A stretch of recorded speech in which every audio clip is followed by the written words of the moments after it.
We have seen Zatanna wear a top hat for 60 years, but the Absolute Universe just turned her into a full blown punk rock villain. And honestly, it might be her best look yet. In the Absolute Wonder Woman number 16, the season of the witch has officially begun. But Diana isn't fighting a monster from Greek mythology.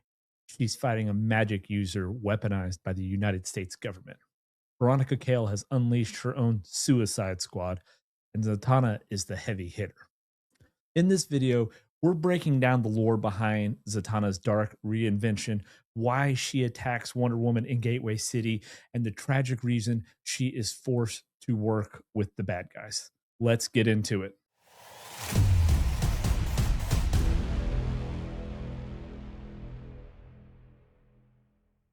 In the beginning, there was love. Circe's love for her daughter, Aphrodite's love for Diana.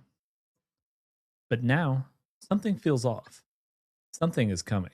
Working with Ferdinand and Petra to rehome the displaced Maze refugees has been consuming Diana's time lately. However, she can't shake this feeling, possibly a warning. Could it be about the Senate hearing Steve is about to attend? In Washington at the Capitol, Colonel Trevor must now defend his actions of late, as the military hasn't been the only one calling the shots in Steve's professional life. And while people of Gateway City call her Wonder Woman, the government is more focused on the Princess of Hell moniker. They continue to argue back and forth about whether Steve has been following orders or not, and how the government actually views Diana. Steve's had enough. He makes the decision. He is not going to be on the wrong side of history. He is betting on Diana. He sees her as more than just a weapon. And, I think it's kind of interesting that the Senate would be focused on Diana, especially since the majority of her actions at this point have kind of been localized in Gateway City, whereas there's a man flying around the world performing similar, if not even greater acts, even helping to take down one of the world's most powerful corporations. But we expect nothing less than from a Senate hearing, right? So let's see what Veronica Kale's up to. We then shift back to somewhere we haven't been in a while, Area 41, and Veronica is working to build her suicide squad, it would seem. Except rather than the stereotypical bomb implanted to the base of the neck and will detonate if they refuse to follow orders, we're going a little bit darker of a route. A parasite planted within them. And while it won't give Veronica actual control over them, it will kill them if they deviate from their mission. Fear. Fear is the control, as per usual, with the Suicide Squad. And it's a pretty typical bad guy play. If you can't physically beat them, then use a smear campaign. And what better place to start it than the museum where they're launching the new wing inspired by Diana.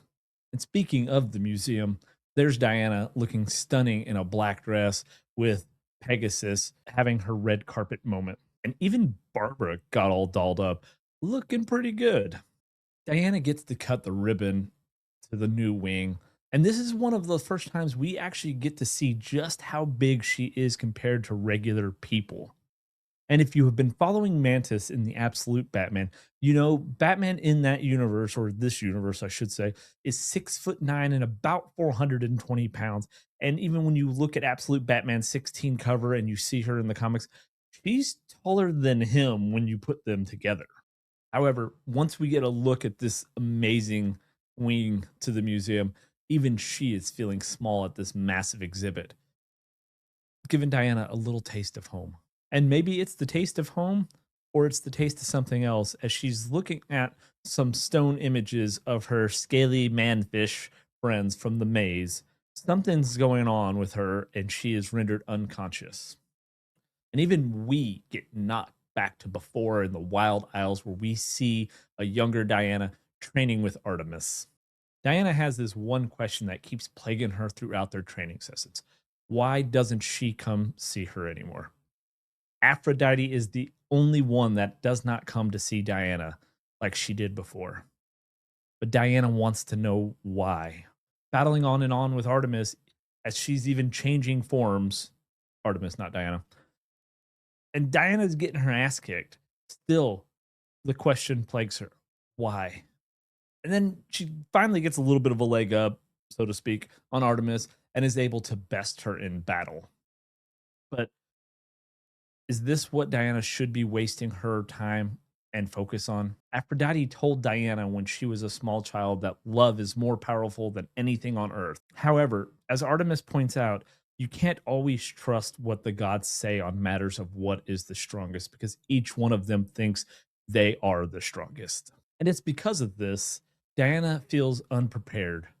They never tell her anything real. Well, that's not true. Well, not entirely true. And we snap back to the museum. Diana has woken up, but for how long was she really out? Think about everything she just experienced and relived. She thought she had been out for God knows how long. However, she woke up just as quickly as she fell. Something, though, seems to be interfering with her magic. Not necessarily blocking it because she still has her arm. If you remember, the one arm is basically made up of her magic, but she just doesn't have access to it. And then we get an explosion within the cloud of smoke. Diana sees a figure at the top of this huge doorway. Clearly, this has got to be connected to what's going on with her magic. And it's at this moment we get our first look at Hayden Sherman's redesign of Zatanna and the Absolute's Suicide Squad. Hey, cutie. And Zatanna, in true fashion, starts casting some spells. And for those unfamiliar with Zatanna, she uses a technique known as logomancy, which is the words in her spells are pronounced backwards. And I will save you some time because I did this when I was reading it. I started trying to immediately read everything backwards in there. And if you just go down to the bottom left there, she says everything kind of, she does the reading for you so you don't have to waste the time. Now, Zatanna has bound Diana's magic to her. So, having control of her magic, she has now bound Diana in some energy binds because while others seem to underestimate her, Zatanna doesn't. And that is going to end this issue. Next issue, the harder they fall. All right, guys.